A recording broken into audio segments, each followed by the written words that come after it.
Estimados oyentes, reciban una cordial bienvenida al espacio donde el derecho se encuentra con la reflexión profunda. El abogado científico.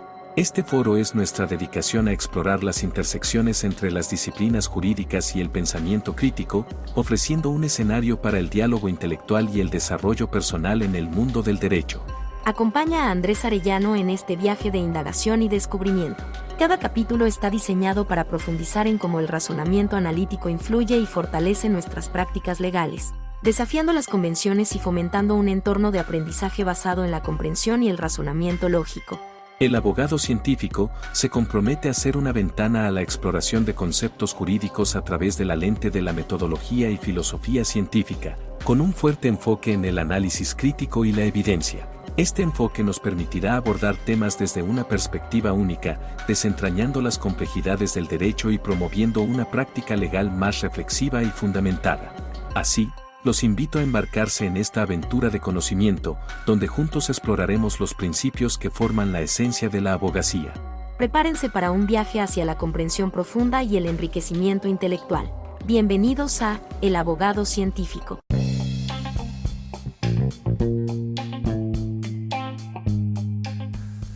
¿Qué tal? Bienvenido a este episodio. Ya terminamos con unos temas que nos tomaron bastantes meses.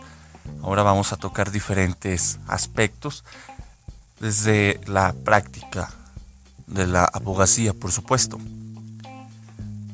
Este tema de hoy es sobre algunos aspectos prácticos de la argumentación, ¿sí? Es decir, vamos a ver la argumentación jurídica desde la práctica. Para orientarme un poco, tengo unos 2-3 notas por aquí de las que me voy a ir guiando, donde tengo pues obviamente las ideas. Y mira, el primer punto es el siguiente: aceptar que en la escuela no te enseñan a argumentar. Luego, tienes tú que aprenderlo en la práctica. Ya por ahí hay un episodio donde se trata de comprender qué es la práctica, pero desde la filosofía de la ciencia. Y bueno, práctica es una cuestión empírica, es una cuestión de hacer y de saber hacer, lo que implica que hay, para el saber hacer ya hay un conocimiento previo de algo y lo estás llevando a cabo en cierto tiempo y en cierto lugar. En consecuencia, como buscas aplicar eso, hay que conocer, hay que tener contacto directo con lo que vas a hacer. Por ese motivo, el aspecto empírico, esa cuestión de que tú hagas, que tú uses tu cuerpo en el mundo externo, pues te da ese conocimiento sobre determinada cosa que estés haciendo, y de ahí tú puedas obtener una habilidad, un saber hacer, ¿sí? Y ya cuando lo hagas, como sabes, pues puedes justificarlo a través de una razón que es el contacto directo con determinado objeto de conocimiento. En este caso, por ejemplo, la argumentación en las audiencias, en los escritos, en las demandas, etc. Ahí es donde se aplica directamente se aplica el saber hacer. Hay un saber hacer una demanda, un saber hacer un escrito, un saber hacer un argumento para juicio oral, no sé, para un juicio, una audiencia de vinculación, medidas cautelares, una audiencia civil, una demanda mercantil, etc. Entonces esto es general y pues no se basa nada más en lo penal. Bien, vamos a entrar directamente al grano. Los argumentos, hay muchos libros de argumentación jurídica, pero nosotros no nos vamos a enfocar en absolutamente ninguno de ellos. Vamos a hablar, la base de esto son libros de argumentación en general. Uno de ellos que te invito a lo investigues, lo compres, porque es muy concreto, no echa tanta paja y es útil. Y en esto último te digo que es útil porque yo lo he aplicado y lo sigo aplicando para elaborar mis escritos, ordenar mis ideas, tener como un manual, hay un recetario, ¿no? en el sentido de los 3-4 ingredientes de una argumentación y luego ya desarrollarla. Se llama Las claves de la argumentación, de Anthony Weston, y los otros son libros de lógica, ¿sí? Ahí de lógica de enunciado, lógica proposicional, ambos te van a explicar la estructura de un argumento, los aspectos, los conectores lógicos, sus interpretaciones obviamente lógicas, etcétera. Y ahí pues no te recomiendo ninguno, sino que tú identifica, ¿no? Cuando vayas a comprar uno, en el índice, en el prólogo y en la antecubierta, para si te llama la atención. Bien, ¿qué es entonces argumentar? No vamos a meternos en broncas de definiciones de qué es un argumento y esto vamos a entenderlo como un dar razones sobre algo. Argumentar es dar razones sobre algo. Y las razones vamos a entenderlas como una serie de afirmaciones. Las afirmaciones, ¿sí? Aquí sí nos dice Anthony Weston que las afirmaciones, hay que distinguir entre premisa y conclusión, ¿sí? Y las premisas son afirmaciones. Para la construcción de un argumento, entonces, hay que distinguir entre premisa y conclusión. Esto también lo manejan los libros de lógica. Ahora, esto es bien importante porque si argumentar es dar razones y las razones están sostenidas en afirmaciones y las afirmaciones son premisas o son el sentido, el contenido, el conjunto en el que están incluidas las premisas. Por tanto, necesitamos hacer esta distinción para crear un argumento que es llamado corto. El argumento corto no es otra cosa más que ese argumento principal, esas razones principales en las que descansa tu conclusión. Y aquí viene algo bien importante. Las premisas son afirmaciones, están incluidas en las afirmaciones. Ahora, hay que comprender que la estructura o la composición de un argumento corto, de ese argumento principal, de esas serie de premisas y conclusiones, tiene una estructura.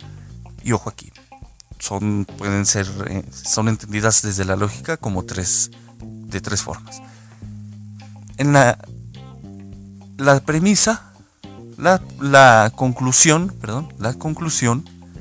está al inicio de tu argumento, o en medio, o al final. Y aquí tienes ya la primera decisión práctica al estructurar tu argumento. ¿Dónde vas a colocar la conclusión? ¿La dices al inicio de tu argumento? ¿La dices en medio? ¿O la dices al final? Porque luego la estructura va a ser diferente. Por ejemplo, dices tu premisa, haces tu afirmación, das tu conclusión al inicio del argumento. De ahí, la estructura es que, como ya tiene la conclusión ahí, hay que obtener las premisas. Entonces esta es la primera estructura. Conclusión, premisa, premisa. Si pones tu conclusión en medio del argumento, la estructura sería premisa, conclusión, premisa. Si pones tu conclusión al final, entonces tu estructura sería premisa, premisa, conclusión. Esto último es lo que generalmente se enseña, ¿no? A través del silogismo. Pero hay muchas otras formas de argumentar más allá del silogismo, que muchos abogados casi es lo único que saben. Mira, identifica. Y esto es importante porque no solamente va a ser que todos los argumentos sean así, o sea, puedes ir variando si es un documento escrito como una demanda, como una contestación de demanda, como contestación de un incidente o un escrito de algún recurso, ¿no? De revocación, de queja, de apelación, etcétera. Sirve para plantear el argumento principal y posteriormente hacer los otros pasos, ¿no? Identificas pues la estructura. Luego, esto constituye un argumento corto, no se te olvide. Luego, es necesario desarrollar una serie de argumentos para cada premisa. Esto con el fin de explicar o justificar dichas premisas, es decir, dichas afirmaciones. Veamos. Tienes tu argumento principal. Ya decidiste, por ejemplo, que pones la conclusión la pones al inicio. El primer renglón es tu conclusión. y los siguientes van a ser tus premisas. Ya lo tienes ahí, ese es tu argumento corto, es tu argumento, puede ser tu argumento ahí principal, no se te olvide. Luego, como tienes dos premisas o tienes tres, las que pongas, generalmente son dos, ¿verdad? Pones dos premisas. Ahora sí, ya de ese párrafo, tus dos premisas las sacas para otro argumento. En términos así coloquiales, hay que defender esas premisas o hay que explicarlas. Hay que profundizar en esa afirmación que haces que ayuda a sostener la conclusión. Entonces, tomas cada una de esas premisas, supongamos que son dos, ¿verdad? Conclusión, premisa, toma la premisa que está en este caso en medio, ¿no? Y luego la que está al final, toma la del medio, la pasas a un renglón completamente diferente y empiezas a construir un argumento para explicarla o justificarla. Y aquí está la cuestión. Vas a explicarla, si tu afirmación se basa en un hecho, tienes que explicarla. Por tanto, debes de revestir de objetividad y en términos jurídicos, metódicos, generalmente aceptados, tienes que triangularla, ¿sí?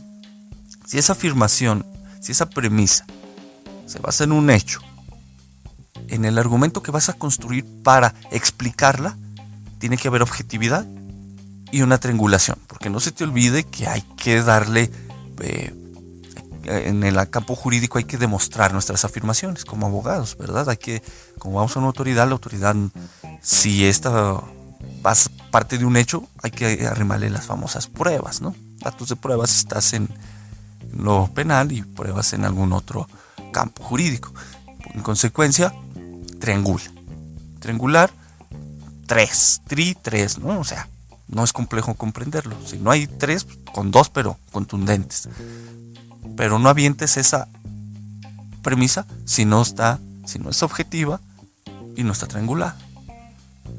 Ahora, si esa premisa se basa en una creencia que tienes por ser, por ejemplo, un campo conceptual en el que se está sosteniendo, ¿no? Que es un ámbito conceptual, por ejemplo, ¿no? Pero puede también ser fáctico, con previa existencia también ahí de ciertas datos de prueba o pruebas según el campo, la disciplina. Pero si es, por ejemplo, conceptual, ¿no? Que estás discutiendo en la interpretación de cierto artículo, de cierto principio jurídico, pues entonces vas a justificar una creencia, es decir, esa predisposición o anclaje de tu mente acerca de algo que consideras verdad, ¿sí? Justificas una creencia, es decir, justificas esa disposición o anclaje que tiene tu mente acerca de algo que consideras verdad. ¿Y qué es lo que consideras verdad? La interpretación que estás haciendo,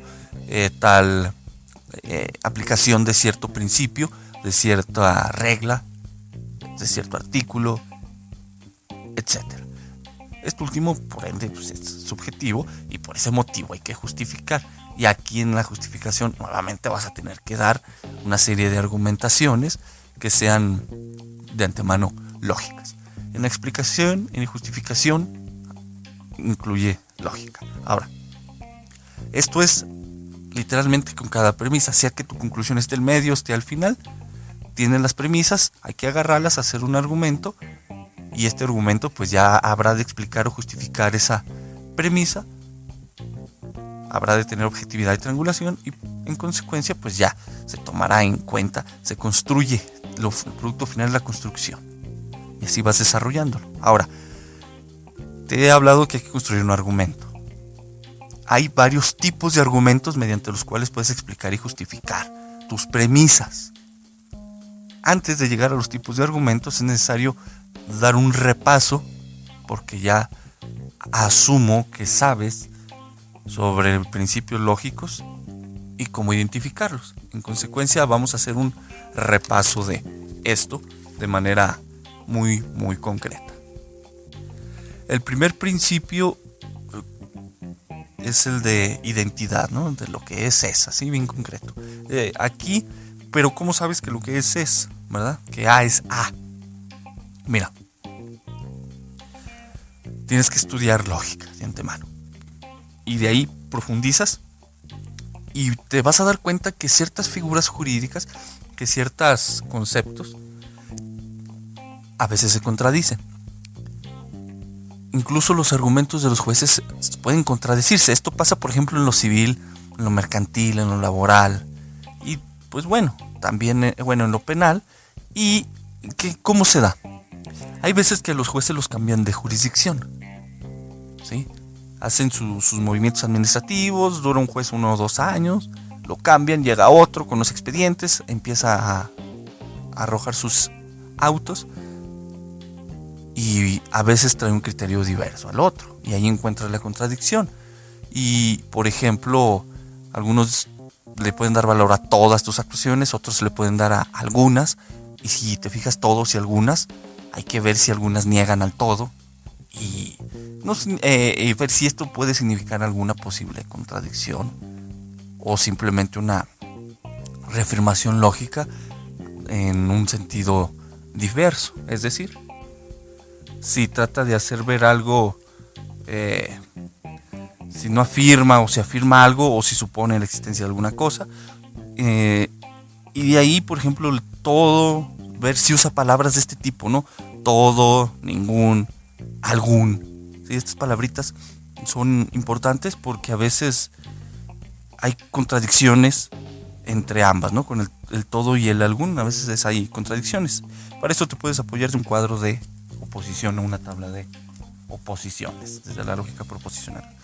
Y es una cuestión que ya te ayuda a introducir en el principio de no contradicción. Pero previo a esto, empiezas a encontrar esas cualidades, esas propiedades, esas cosas que hacen ser determinado objeto. ¿Sí? Esa es la identidad y tienes que ubicarlas. Algunas son cualitativas, es decir, son de meras descripciones generales o abstractas.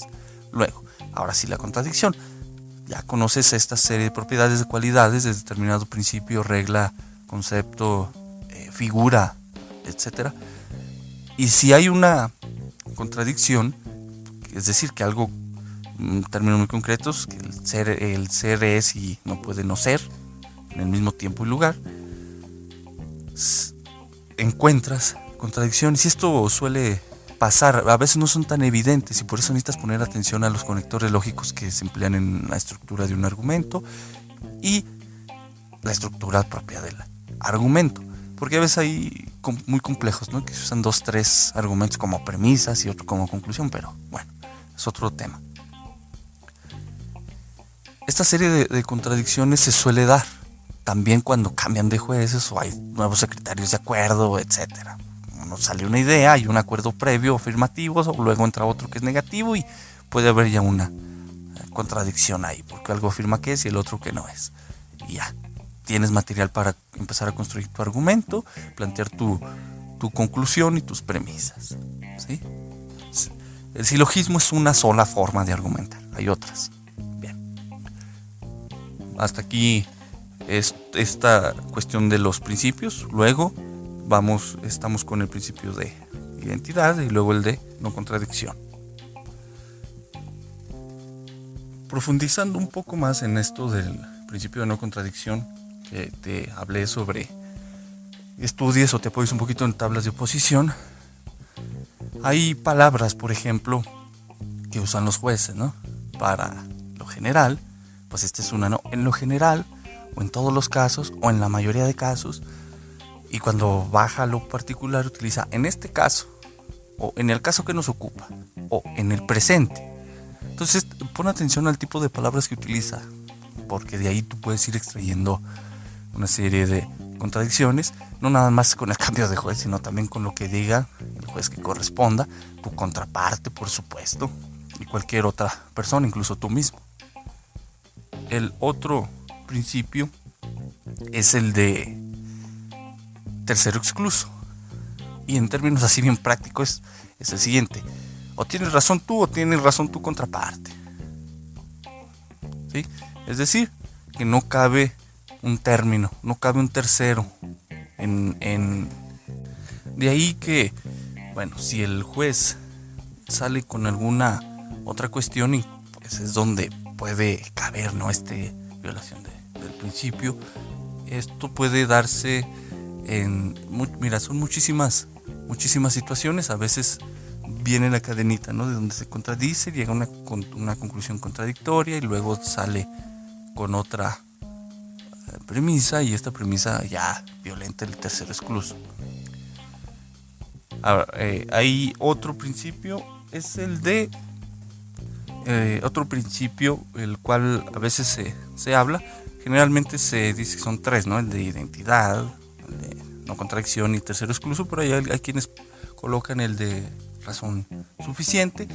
Bueno, eso es cuestionable y no está de más hacer un comentario. En términos bien concretos y tomando la idea de Óscar de la Borbolla en su libro La rebeldía de pensar, en el que hace un ejercicio interesante de reducción al absurdo del principio de razón suficiente, así en términos bien prácticos, bien coloquiales, el principio de razón suficiente nos dice que así pasan las cosas. O sea, así pasan y ya. Entonces, si así pasan, pues es suficiente, ¿no? Para obtener tal o cual conclusión. Esto a veces conduce a la falacia de petición de principio. Entonces, suele pasar, por ejemplo, cuando arrojan alguna jurisprudencia, ¿no? Y por eso la Suprema Corte se ha pronunciado en el sentido de que no basta que se coloquen a veces no recuerdo ahorita el criterio, por ahí lo tengo en un amparo directo en revisión y no me acuerdo, pero no es mía esta idea, sino que viene de allá, y donde no basta que coloquen una tesis, ¿no? Y ya lleguen a la conclusión, porque esto es una forma de falacia de petición de principio en el sentido de aplicación del principio de razón suficiente, ¿no? Es razón suficiente que exista una jurisprudencia para llegar yo a la conclusión y negarte tal o cual petición, ¿no? O sea, al contrario, tiene que haber una serie de razonamientos, ¿sí? Tiene que haber una identidad, ¿no? No tiene que haber contradicción, menos un tercero excluido. Bien. Continuando, esto fue un repaso muy rápido. Ahora sí, vamos a los tipos de argumentos.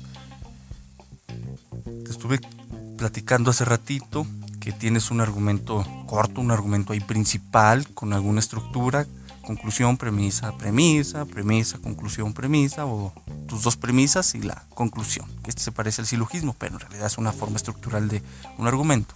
Luego decides dónde poner tu conclusión, tu afirmación, tus afirmaciones, tus premisas. Pones tu conclusión al inicio, tus premisas, por ejemplo, van abajo, ¿no? Pones tu premisa al inicio, la conclusión en medio y la otra premisa al final, o tus dos premisas al inicio, arriba, abajo, y arriba, el medio y abajo la conclusión. Y te dije también que tienes que tomar cada una de las premisas para explicarlas o justificarlas, ¿sí? Si es un hecho, si es una creencia, hay que explicar o justificar tus premisas, y esto te va a dar pie a la construcción de argumentos. Bien, ahora sí, hay varios tipos de argumentos que te pueden ser útil para ir desarrollando tu escrito, tu propia argumentación, si es una audiencia de tipo oral, mercantil, laboral, penal, etc.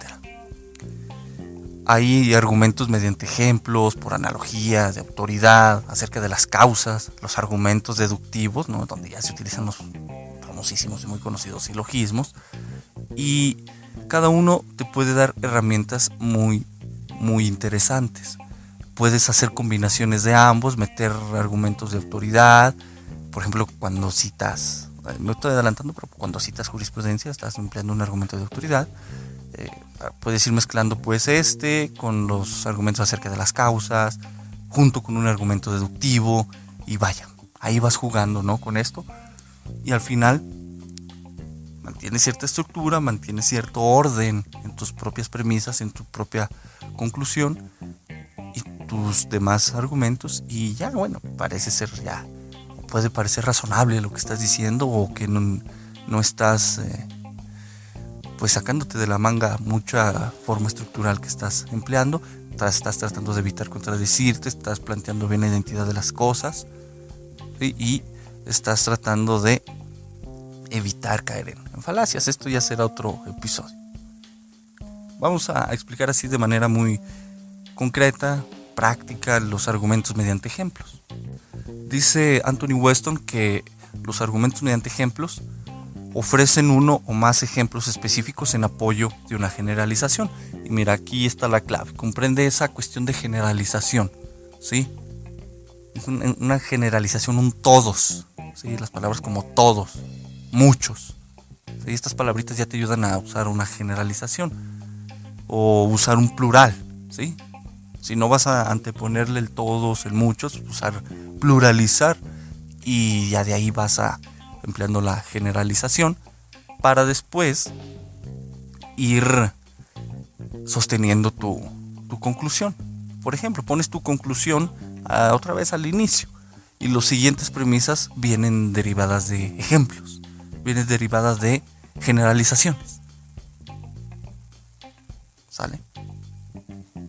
Pero aquí Weston hace una observación bastante importante en el que un requisito es que los ejemplos sean ciertos. Tienes que, no inventártelos, tiene que haber, acuérdate, objetividad, triangulación, una corroboración ahí objetiva, no nada más porque te nacen. Y ojo con esto, tiene el inconveniente de que puede haber un contraejemplo mucho mejor que el ejemplo que tú estás diciendo. Por eso hay que pensar bien los ejemplos y adelantarte o prever algunos contraejemplos. Bien. El argumento por analogía.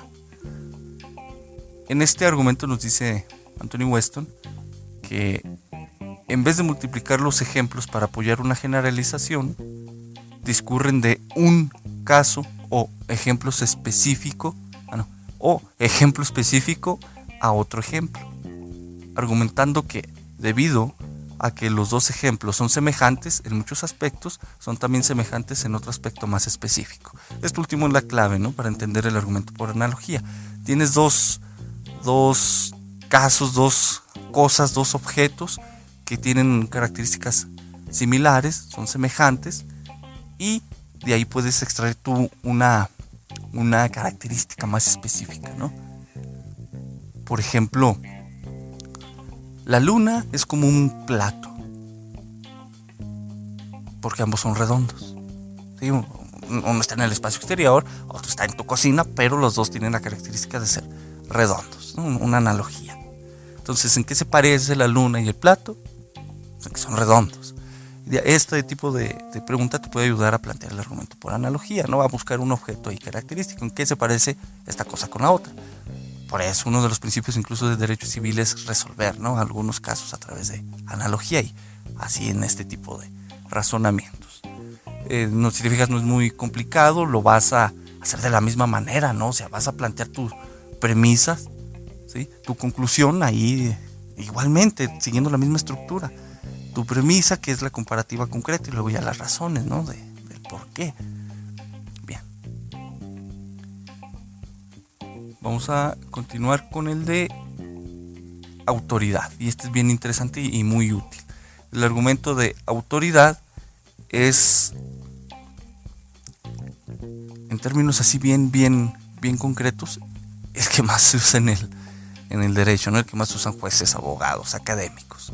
Cuando nuevamente se acude a una tesis aislada, una jurisprudencia, o incluso cuando citas doctrina, estás empleando un argumento de autoridad. Y aquí coincido con Anthony Weston en el sentido de que tú confías en otros para demostrar algo que buscas, ¿no? Explicar, justificar algo. O sea, recurres a lo que otros han dicho. Nuevamente, es importante aquí analizar la estructura que vas a emplear, ¿sí? Y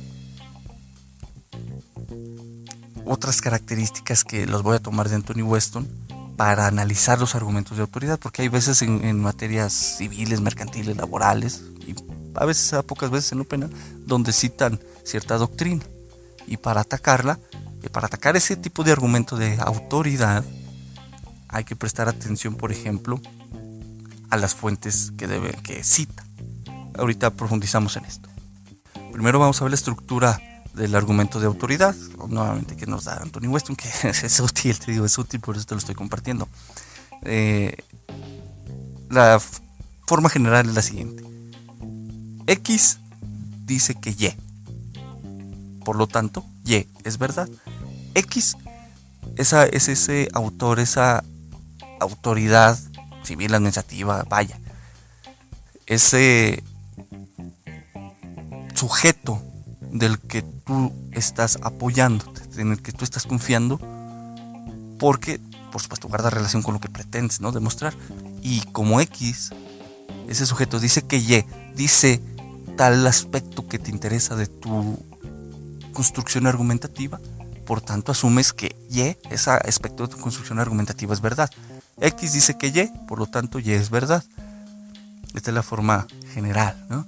La Suprema Corte dice que el derecho al aborto lo tienen las mujeres a partir de tal periodo de tiempo. Por lo tanto, abortar es legal. Por un ejemplo, ¿no? Ahí está, ¿no? Está sosteniendo que el aborto es legal porque X, la Suprema Corte, afirma o dice que Y. Ahí estás empleando un argumento de autoridad, pero vamos un poquito más allá, ¿no? Te dije que hay que checar las fuentes que deben ser citadas, y esto es muy útil porque hay autores que tienen ciertos prejuicios, tienen cierta inclinación a favorecer determinada institución y da sus opiniones en tal sentido. Entonces hay que checar esta cuestión de las fuentes, porque pueden hacer uso de otras referencias. Vaya, ves, por ejemplo, pueden construir su teoría de otras teorías, hacen una construcción teórica de otras teorías, y pues ahí pueden usar fuentes que son inapropiadas, vaya, que no están relacionadas con ese campo de conocimiento en el que están o desarrollaron su estudio, ¿sí? Esto es bien interesante porque es útil para refutar, por ejemplo, en los argumentos que hace por ejemplo, en materia penal, que se hace en una audiencia X, que se pide la aplicación de una tesis aislada, y se dice que el argumento bien general, ¿no?, de que se usa la mayoría, que yo también lo he usado, de que las tesis no son obligatorias. Y ya, por eso, señoría, como las tesis no son obligatorias, por eso no debe de apegarse a la ley. Y ya es el argumento bien pinche que se hace a veces, ¿no?, que se nos dan las cabras ahí. Pero si profundizamos un poquito más, hay que ver que se está empleando un argumento de autoridad, y al analizar las fuentes de esa propia cita que se está haciendo de la tesis, podemos discurrir en muchas cuestiones, como el bien jurídico tutelado, el caso del que viene, si hay algún tipo de relación entre el sustrato de los hechos, entre alguna figura jurídica. Ya estamos ahí analizando el sustrato de esa fuente de autoridad, que es una tesis de de X circuito, y bueno, ahí ya le damos más argumentos al juez para que no la adopte, ¿sí? Es pues ver, como dice Anthony Weston, que si las citas ayudan a contribuir a mostrar la fiabilidad de una premisa, en consecuencia, también, interpretando en el sentido contrario, también ayudan a mostrar la falta de fiabilidad. En este caso, por ejemplo, en este ejemplo se recurre a la identidad del bien jurídico, a la identidad de determinada figura jurídica que se abarcó en esa tesis. Lo que dice cierto académico, cierto doctrinal, pues no tiene unas fuentes fiables, está sesgado, etc. Esto ya nos lleva a analizar la cuestión de que si no es muy útil, tú vas a tener que encontrar la información por ti mismo, ¿sí? Y para eso te sirven las citas, ¿no? Como está la cita de tal tesis, entras por ti mismo a ubicar si hay identidad en el bien jurídico y otras cuestiones, otras figuras jurídicas, y ¡pum!, lo sacas, ¿no? Y ya sacas a relucir que no es acorde, etcétera, lo que ya hemos hablado. Si estás en el campo pues académico, por eso la bibliografía que traen algunos artículos y libros, pues para eso está ahí, ¿no? Para que tú vayas a la fuente original y vayas revisando la cita que hace el autor de otro autor y ver si realmente pues, le es útil o no.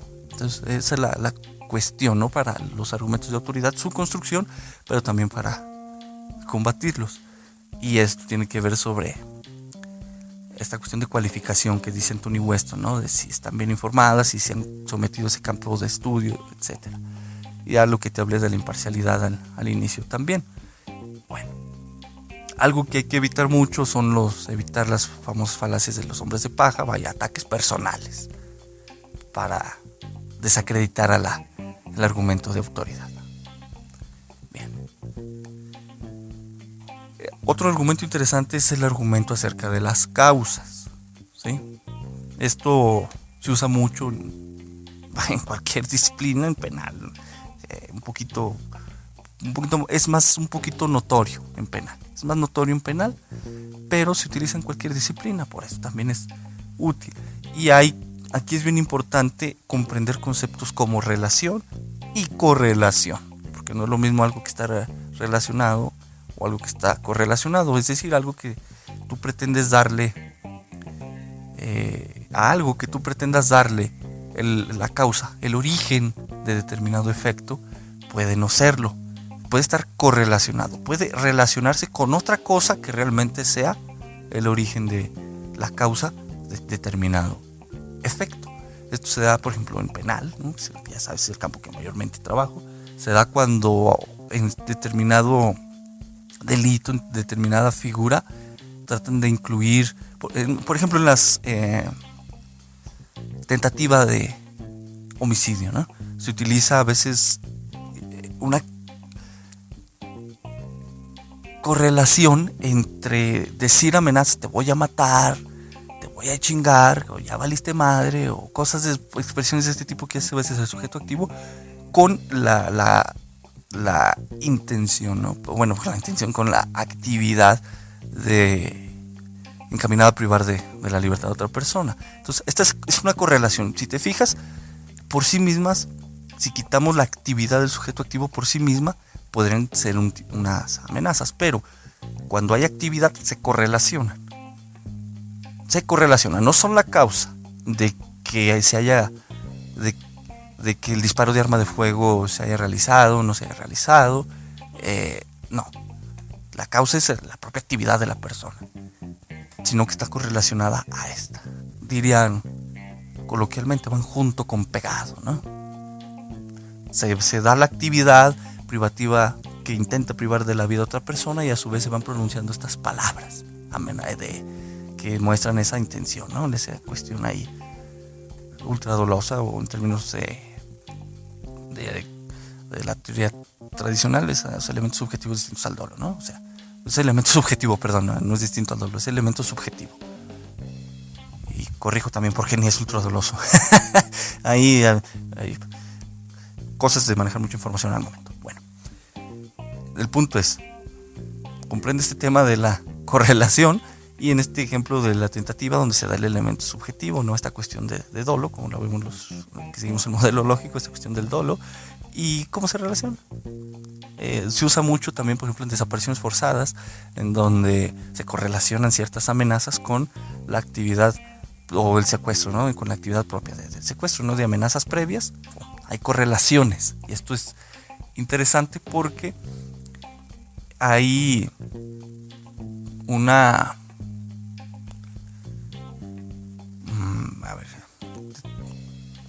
una cuestión que analizar bastante interesante, porque estás atacando el origen o lo que se comprende es el origen de algo, ¿sí?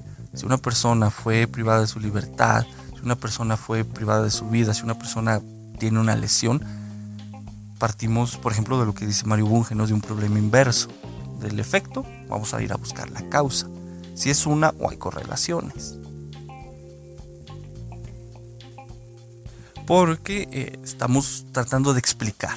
¿Te acuerdas que te dije al inicio esto de si señalas una relación de causa-efecto en tu conclusión, entonces tienes que explicar?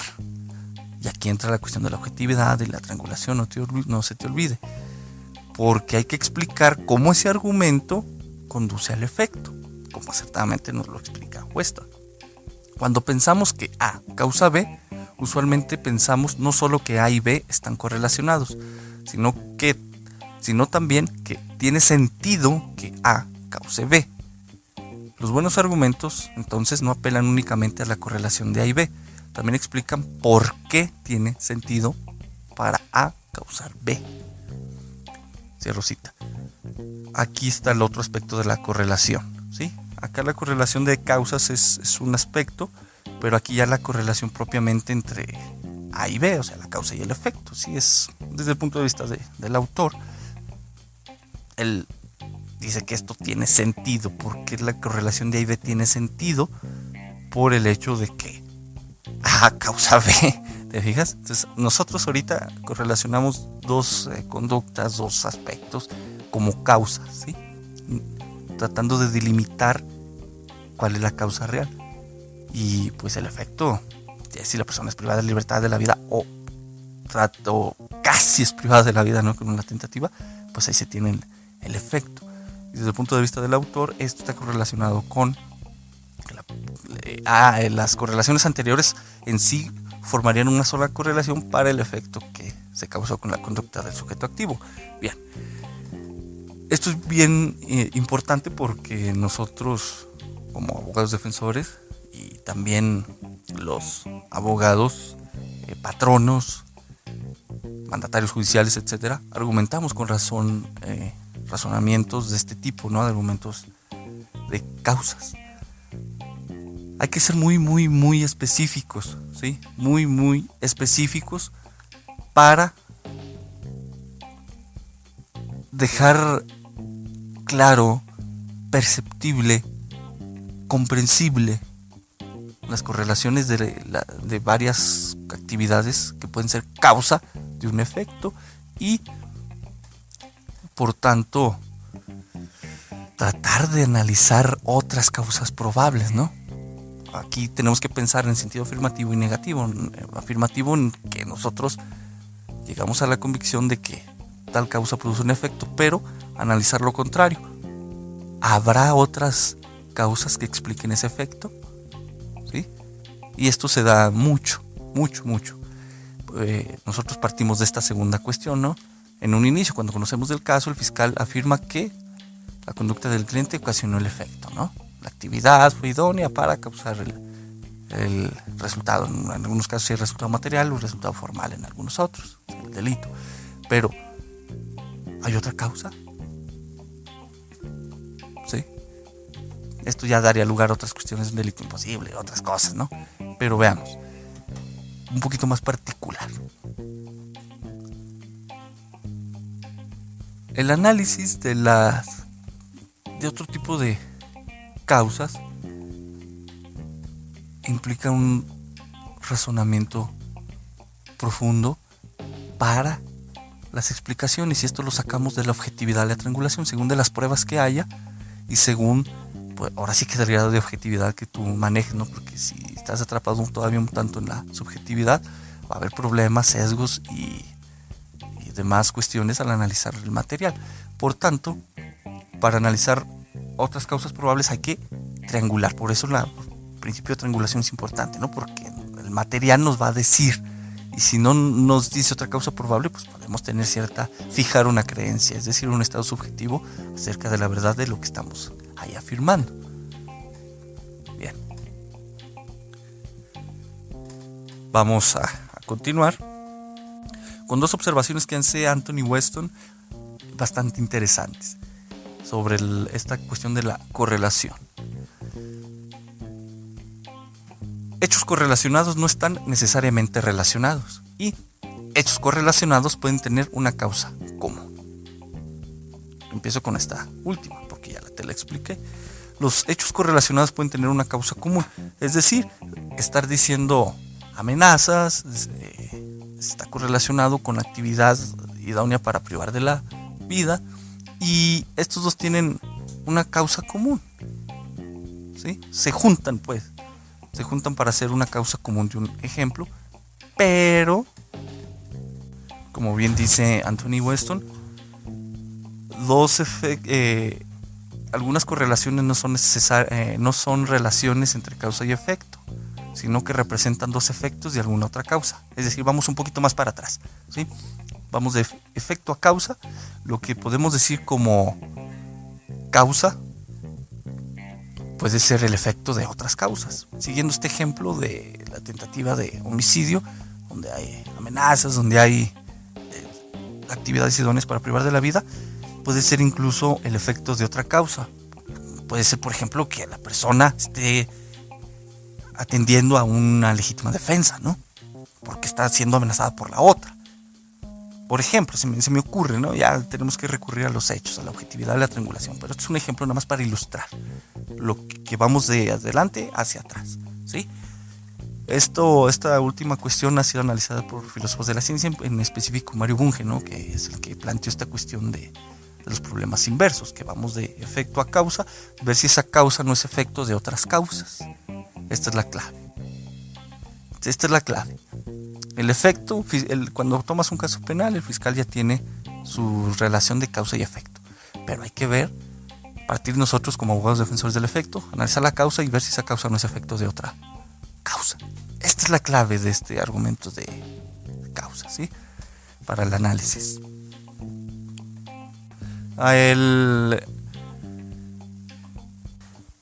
Pero, te decía pero, aquí tuve un problema técnico, pero otra observación que hace Anthony Weston en el que los hechos correlacionados no están necesariamente relacionados, significa en términos del autor que algunas correlaciones no son más que meras coincidencias, y en términos jurídicos bien pueden ser, por ejemplo, lo que conocemos como los famosos casos fortuitos, ¿sí?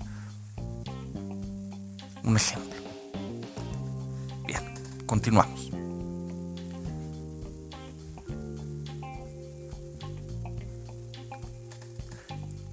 Llegamos ahora sí a los argumentos deductivos, que es de lo que más se habla, el famoso silogismo jurídico, ¿no? Que como si fuera, bueno, pues más bien es el dogma, ¿no? Porque no se te olvide que el derecho es dogmático, en consecuencia se cree que el simple uso de la razón crea todo el conocimiento, etcétera, etcétera, pero los argumentos deductivos es lo que más se enseña, ¿no? El silogismo jurídico, premisa, conclusión, pero ya vimos que esto podemos tomarlo como una estructura de argumentos, ¿sí? Y funciona dentro del argumento deductivo. Pero hay varios tipos de argumentos deductivos que son bien interesantes y que si los dominas es potente por ejemplo, en un juicio oral, ¿no? Es potente en un juicio oral civil, mercantil, laboral, penal, también en apelaciones, amparos y recursos, pues bien potente los argumentos deductivos. Ahorita te voy a decir cuál es bien interesante para generar incluso un conflicto. Vamos a empezar con el argumento deductivo, que es el modus ponens, ¿sí? De si P, entonces Q, por lo tanto, perdón, estaba cometiendo una falacia aquí de afirmación del consecuente, del antecedente, perdón, consecuente, no me acuerdo ahorita. A ver, rectifico. Si P, entonces Q. P, por lo tanto Q. Esta es la forma del modus ponens. Si P, entonces Q. P, por lo tanto Q. ¿Sí? Esto es un argumento válido, está correctamente formulado. El error en que estaba incurriendo yo hace rato no era una falacia, estaba incorrectamente formulado. Y en términos así coloquiales, sencillos, el modus ponens es el modo de poner. Es una forma de conseguir Q, una forma de conseguir algo. Si pongo P, entonces consigo Q. Tengo P, por lo tanto, Q. Conseguí Q, ¿sí? Un ejemplo así muy simple. Si se viola el derecho humano a desahogar pruebas en juicio oral, entonces puede reponerse el procedimiento. Se violentó el derecho humano a desahogar pruebas. Por lo tanto, tiene que reponerse el procedimiento. Es un ejemplo, ¿no? Si P, entonces Q. Si P, puse P, conseguí Q. Pero lo puse así en la forma de razonamiento, ¿eh? Porque si yo provoco que no se pueda desahogar una prueba, no hay violaciones, ¿no? Porque yo provoqué esa situación, está regulado en el Código Nacional de Procedimientos Penales, ¿no? Y no puedo alegar yo esa ignorancia, esa mi propia torpeza, pues. Este argumento, analízalo. Porque vamos a continuar con el modus tollens. Es decir, si en el modo anterior, es decir, en el modus ponens, pusimos, en el modus tollens quitamos. ¿Sí? Aquí se quita, el modus ponens es si P, entonces Q. P, por lo tanto, Q. Aquí, si quitamos, podemos quitar, nos dice Anthony Weston, quitamos Q, quitamos P. La forma es el siguiente. Si P, entonces Q. No Q, por lo tanto, no P. ¿Sí? Si te das cuenta, aquí negamos. Aquí hay una negación. En el modus ponens afirmamos y en el modus tollens estamos incluyendo una negación. Por ejemplo, siguiendo el argumento anterior, a ver si me acuerdo cómo lo formulé, porque no lo tengo escrito, se me ocurrió ahorita en el desarrollo de esto. Si hay una violación al derecho humano de desahogo de pruebas en juicio oral, entonces hay que reponer el procedimiento. No es necesario reponer el procedimiento, por lo tanto, no hubo una violación al derecho humano de desahogo de pruebas en juicio oral. ¿Sí? Algo así como que no se dio el efecto, ¿te fijas? Como que si no hay que reponer el procedimiento es porque no hubo una violación a ese derecho humano. Entonces esta es una forma así sencilla de ilustrar el modus tollens.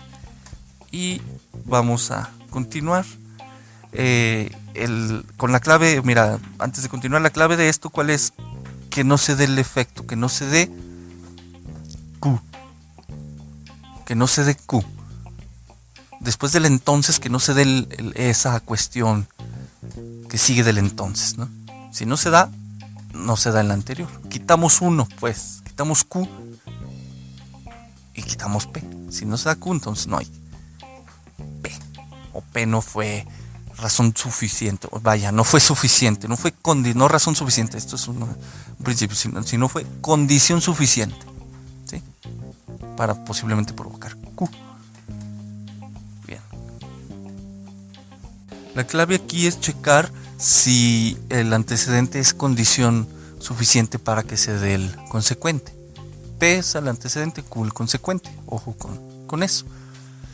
Si tú afirmas el consecuente nada más y de ahí extraes información creyendo que el antecedente es condición suficiente, estás cayendo en la falacia, ¿sí? En la falacia de afirmación del consecuente, ¿sí? Cuidado con eso.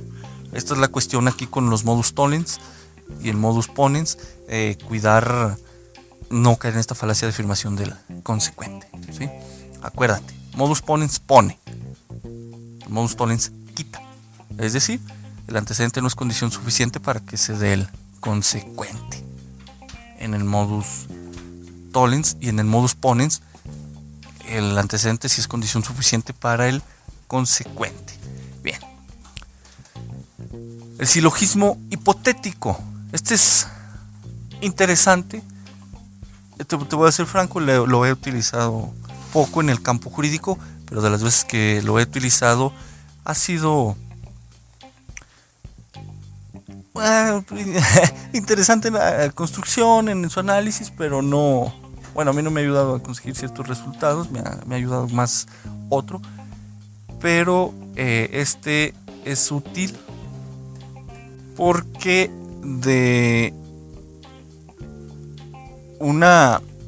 tenemos el antecedente y el consecuente se vuelve antecedente de otra premisa. Mira, si P entonces Q. Esta es nuestra primera premisa. P es el antecedente, Q el consecuente. Luego, si P entonces Q, primera premisa. Vamos a la segunda. En la segunda premisa, Q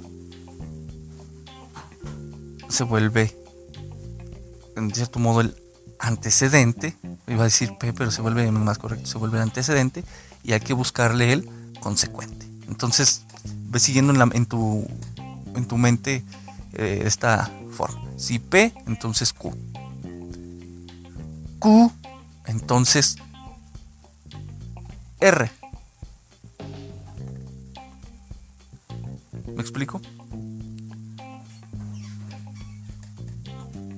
La clave aquí es la siguiente. Tienes tus antecedentes y consecuentes comunes, ¿no? Que ya venimos viendo del modus ponens, el modus tollens. Si P, entonces Q. Pero aquí el Q lo pasas a otra premisa y hay que buscarle su consecuente, o sea, que ocasiona, porque lo estás tomando como una condición suficiente para algo. Y ahí es donde tienes que pensarle. Bien.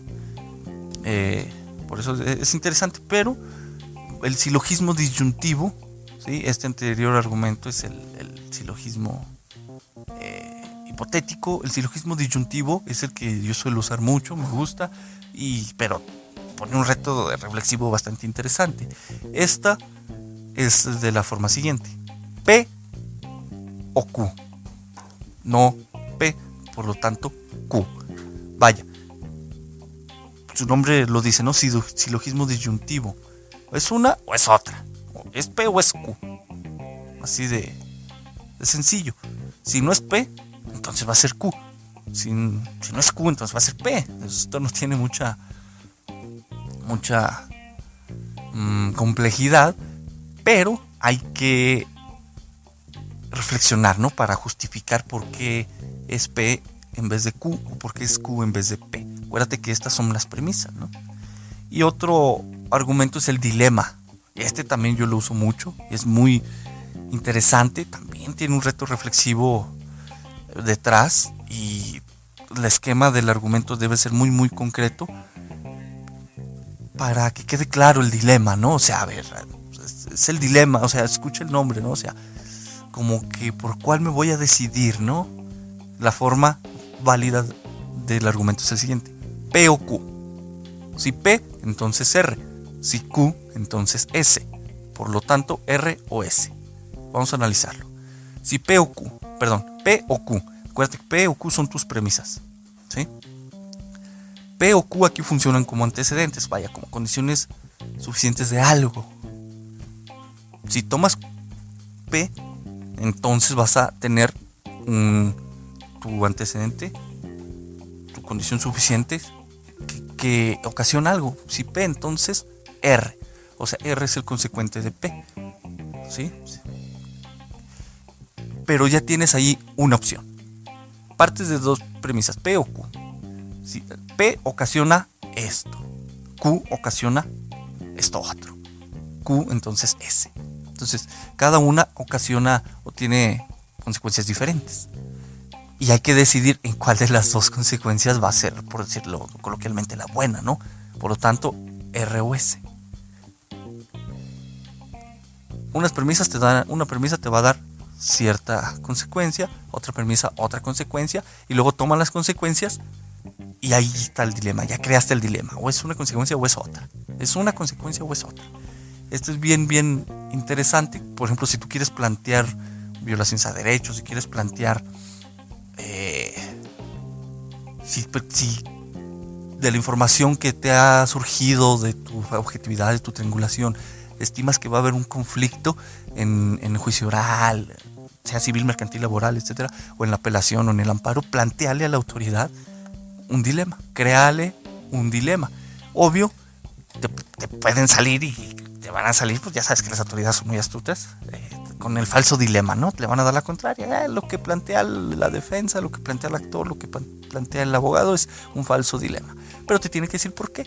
Y para esto tienes que obligarlo a analizar tu dilema. Es decir, tienes que obligarlo a analizar la premisa Q, la premisa P, la premisa Q, las consecuencias que le estás dando a P, las consecuencias que le estás dando a R y las consecuencias que trae S o R. Cada una de estas consecuentes, ¿no?, que uniste para crear el dilema. Entonces vas planteando el esquema argumentativo, tus premisas con sus efectos. acuérdate del esquema. Tienes tu conclusión, que va a ser propiamente, por decirlo de esta manera, el dilema R o S. Ahí está tu conclusión. Luego sigue la premisa, que es de dónde sale una parte de esa conclusión, y luego otra premisa de dónde sale la otra parte de esa conclusión, ¿no?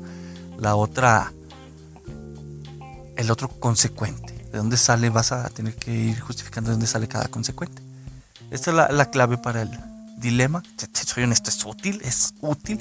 Y en mi caso, por ejemplo, a veces en audiencias, yo ya los llevo construidos, y a veces salen otros ahí, y a veces los fiscales así como que, híjole, los agarras en curva, ¿no? Diría uno en México, los agarras en curva. Y el juez también se pone a pensar. Es muy útil este argumento. Trate de explicarlo de la manera más sencilla, y voy a poner un ejemplo que viene en el propio libro de Anthony Weston, por la claridad. Dice: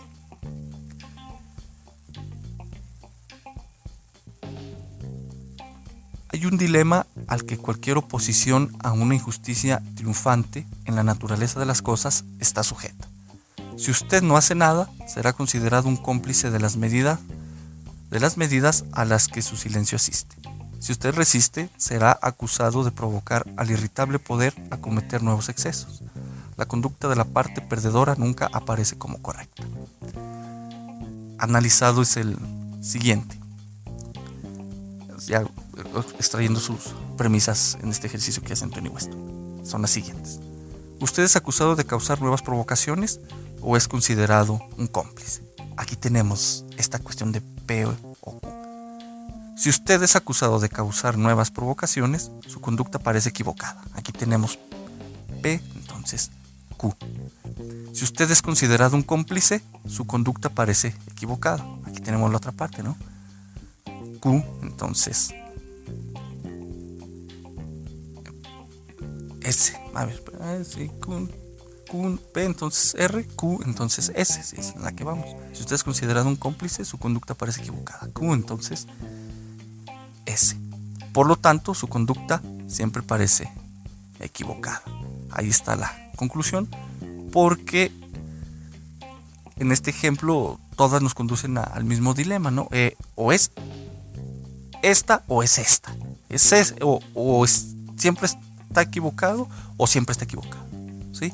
En este ejemplo plantea el dilema desde una sola cuestión, desde una sola conclusión. Sí o sí es esto.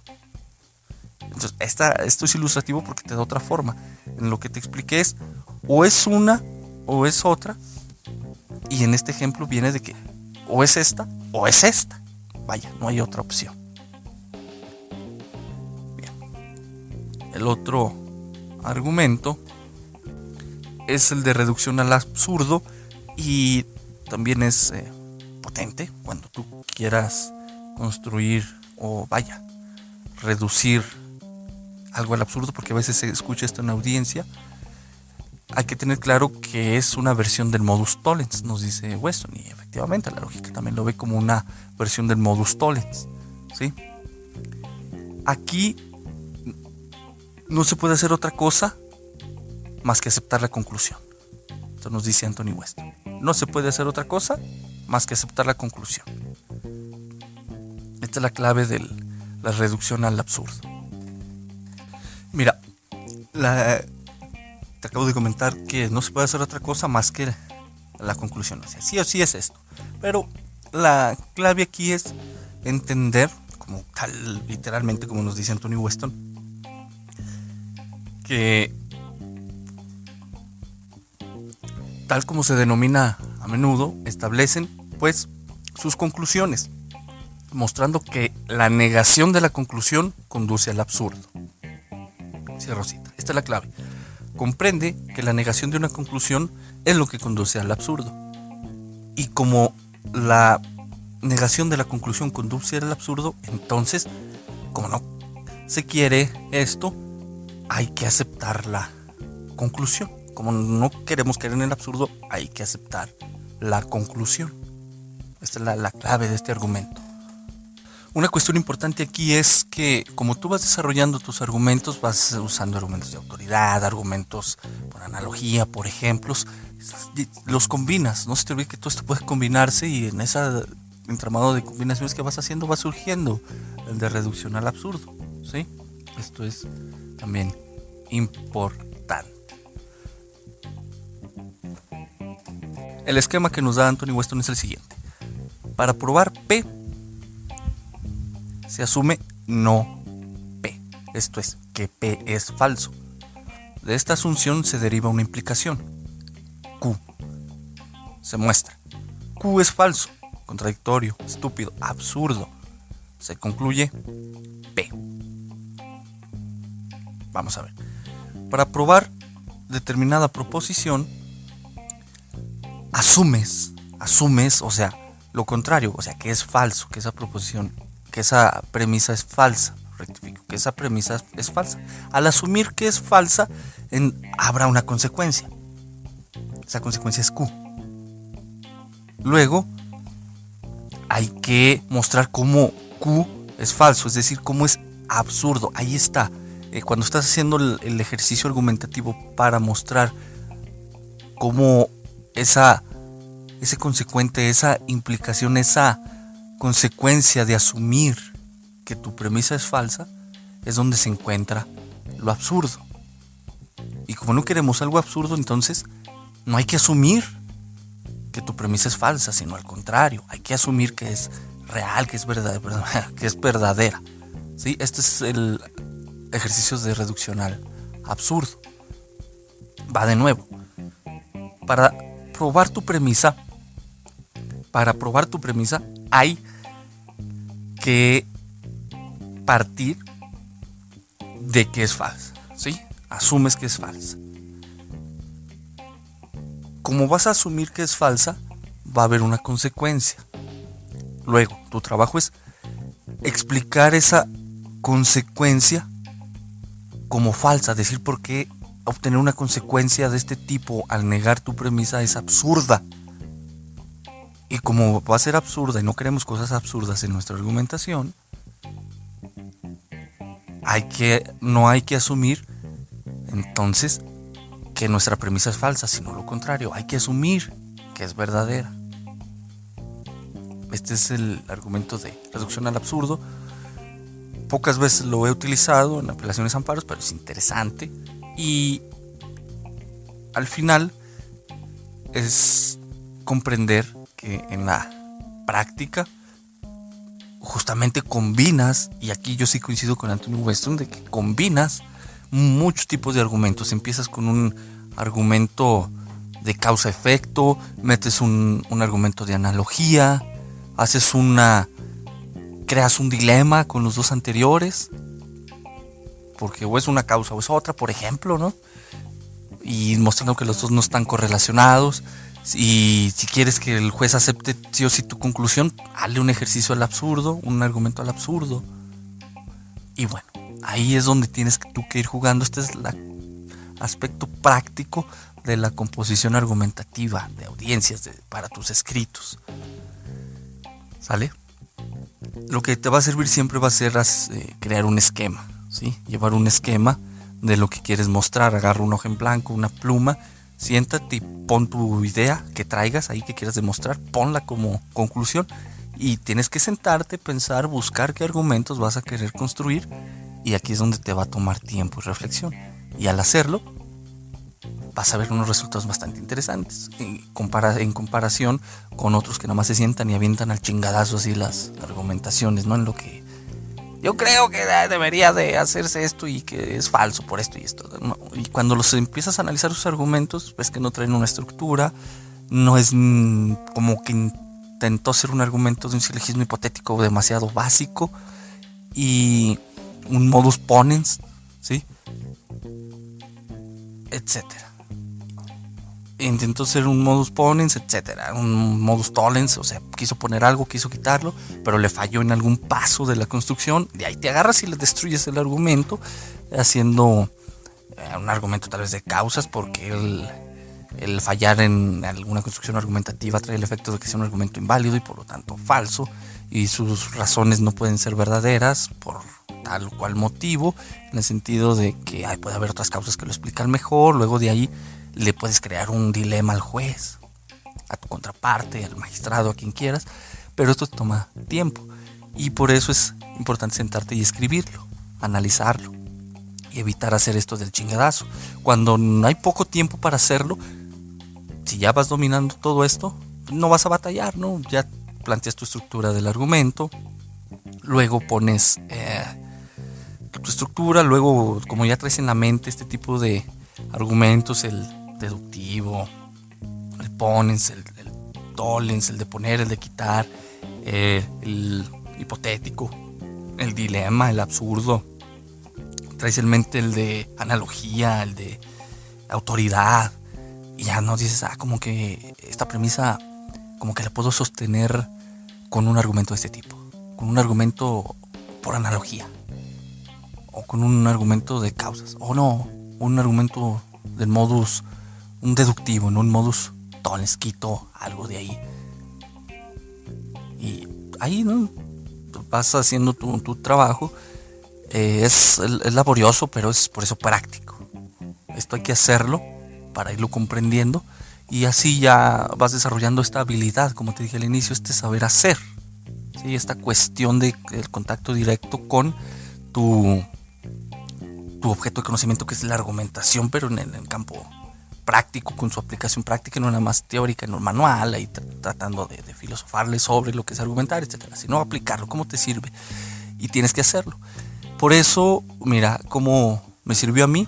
Yo me iba a mis audiencias, ahí traía mi acordeón, un blog que me costó 10 pesos en una papelería, todavía los uso, y ahí puse tipos de argumentos así, tal y tal, con unas explicaciones bien concretas que pues yo en mi cognitividad, en mi subjetividad me entendía, y iba escuchando, ¿no? Iba anotando, tratando de identificar la estructura del fiscal. De hecho, yo cuando estoy en la audiencia cierro los ojos para escuchar a los que están hablando y poner atención y no distraerme.